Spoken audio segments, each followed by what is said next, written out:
Jeres Lenovo S10 er desværre leveret med en forkert produktnøgle, og jeg vil nu vise jer, hvordan I skifter til den rigtige produktnøgle.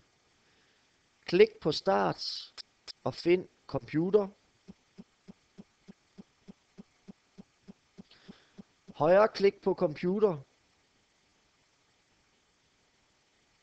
Så kommer der en rude frem, hvor I skal vælge den nederste, der hedder Egenskaber.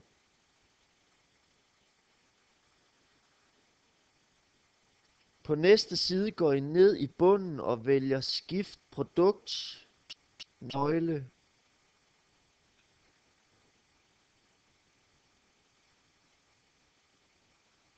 Tryk på Skift produktnøgle og indtast her den rigtige kode, som jeg har sendt til jeres lærer.